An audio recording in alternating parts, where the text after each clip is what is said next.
Welcome. Today on the podcast, I am giving a card reading for the next phase that we're going into.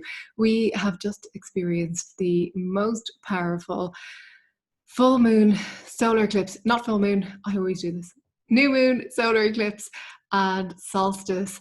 And the messages that are coming up, the information that's coming through is that the eclipse is a powerful portal where we're emerging from one state of being and being birthed into a new state. So it's like we're moving from one phase of being to a new phase, the next phase of our being.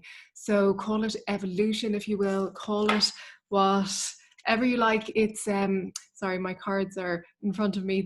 As I swept my hands, they were about to fall off the table. But what I'm talking about is this next level, this next phase that we are moving into.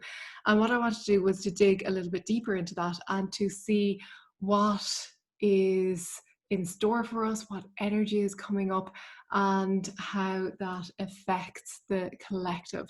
So what I'm going to do is I'm going to pull some cards, and I have a few different decks which I'm going to use just to get a more rounded reading, if you will. So I'm going to start with this beautiful abundance deck first, and I'm going to see what comes up. So I'm just going to shuffle the cards, and there's a card that normally pops out. So I'm going to put that down for the moment. I'm going to wait until we have all our cards before I go through them. So the second deck that we are going through is this beautiful angel card deck from Diana Cooper. And again, we'll shuffle these cards and I'm going to see what comes up for me. When I'm shuffling, normally a card will pop out, and it could be one card, it could be more than one. Or there could be a card that I'll just, there's one. Okay, get a feel for. Oh, actually two came out with that. Okay, perfect. So put them aside. And then the third deck that we have is this Work Your Light deck from Rebecca Campbell. So again, we'll shuffle these, see what comes out. I know a lot of people shuffle the cards and then lay them out and intuitively pick or see which cards they're guided to. I like to let the cards pop out, and usually it happens quite quickly. Sometimes, actually probably because I'm talking, I'm not focused fully on the cards, but I'm going to just, okay, yeah, there's one.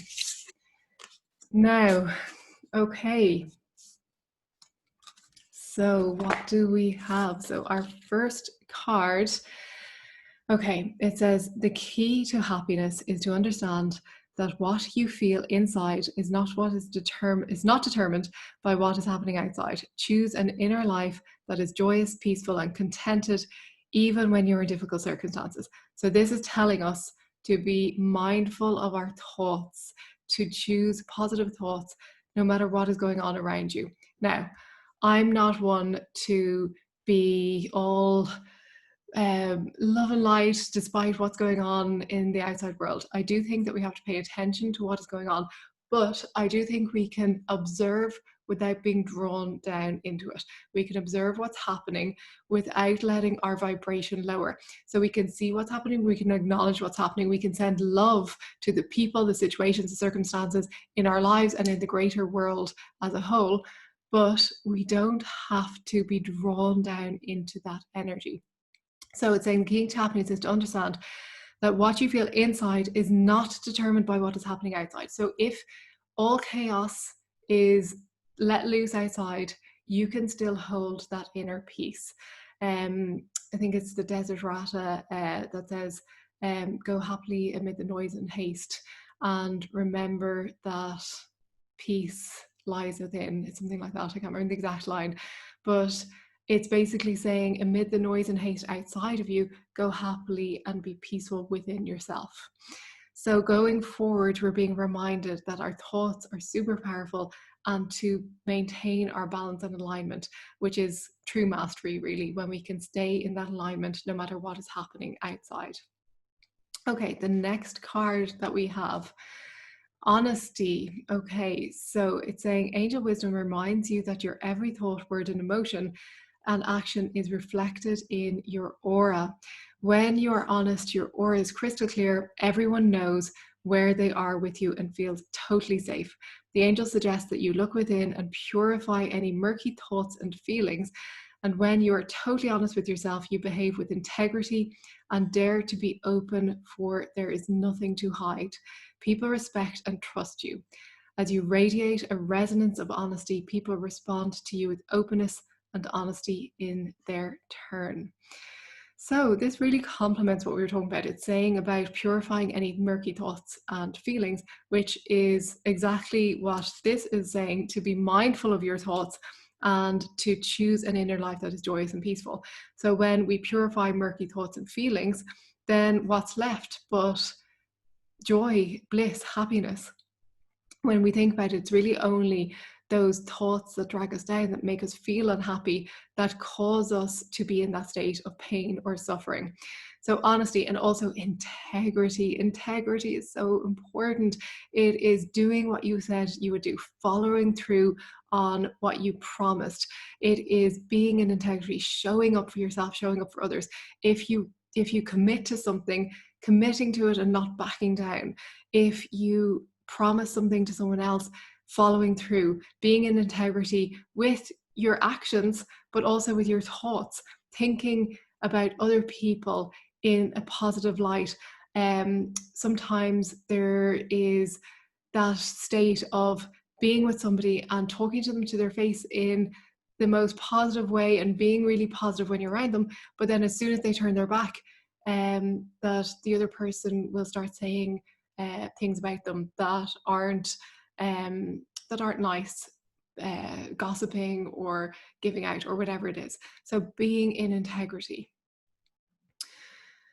Okay, and the next card that is coming up is light.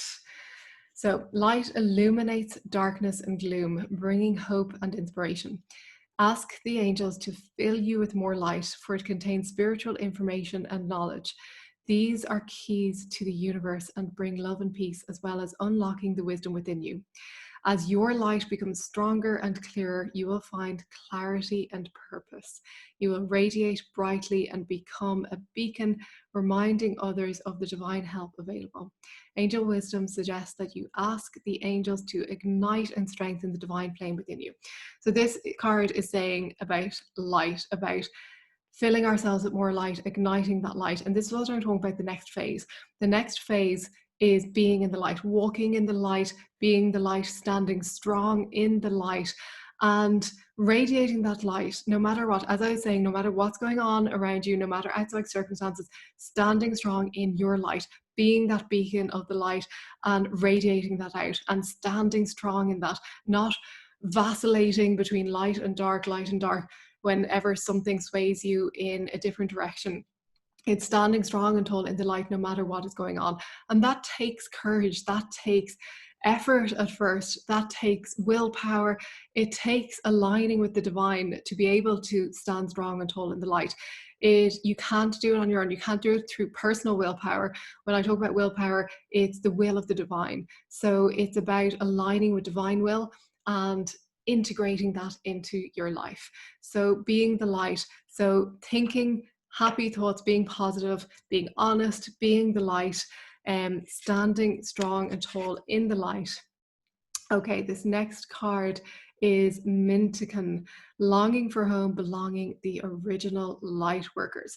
So even though this card is saying longing for home and belonging, I think this is more about, in relation to the next phase, that we're returning home. We're returning to that state of being heaven on earth, being in the new earth, where we are being in that state of love, being in that state of peace, being in that state of happiness.